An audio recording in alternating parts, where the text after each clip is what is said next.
Sam Cane, congratulations. I know that it's never a given, even though we all expected it. What was it like when you first looked at that sheet and you saw the names written down for the All Blacks squad this year? Yeah, thank you. I think you guys might have captured some footage as I'd come in.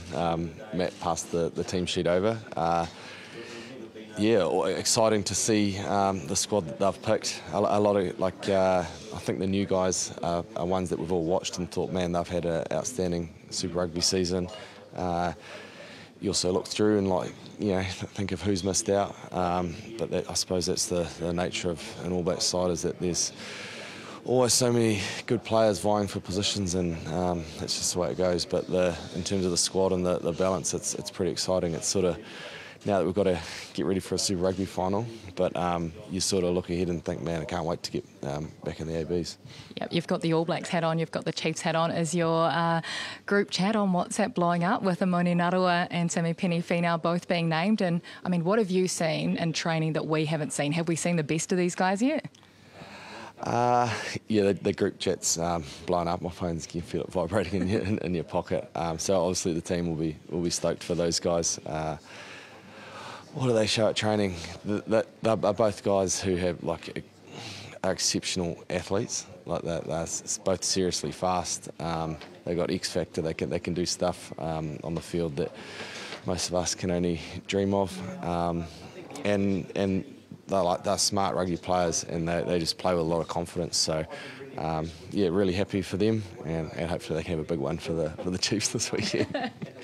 Sam, All Blacks captain, our first Rugby World Cup as captain of this team, although it is your third. I mean, what did you learn from the previous two, being part of that leadership from guys like Kieran Reid and Richie McCaw, about what's important? Yeah, it's a good question. I think the first one, I think I was 23 years old, you're sort of just along for the ride a little bit, in terms of you don't understand what's going on behind the scenes so much. Without doubt, though, there's a lot you learn when you can reflect and compare the two campaigns and what went well and what didn't. In terms of specifics, I don't really have anything for you just yet.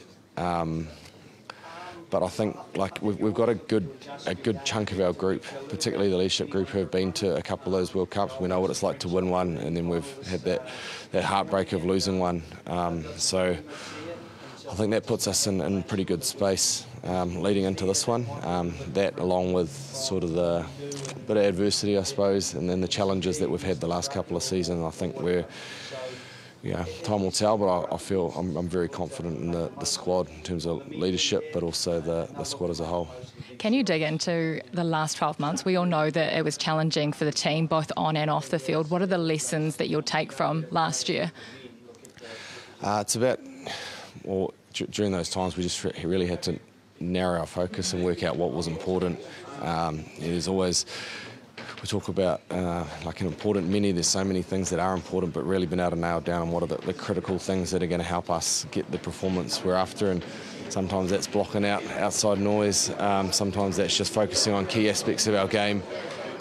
So that was part of it, and part of it was just staying tight as a group too. It's easy for the guys that are playing each week, but it's about making sure the whole squad's on board, and I suppose sort of paddling their walker in the right direction, and we're all buying in. And I can hand on heart say that the sort of the tightness of the squad is really good.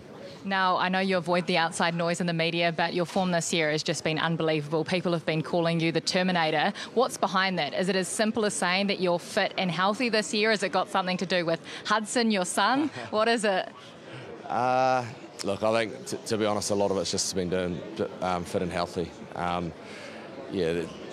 Since pretty much being named All Blacks captain, I've had a couple of disruptive years, which were really frustrating, but also, I suppose, character building at the same time.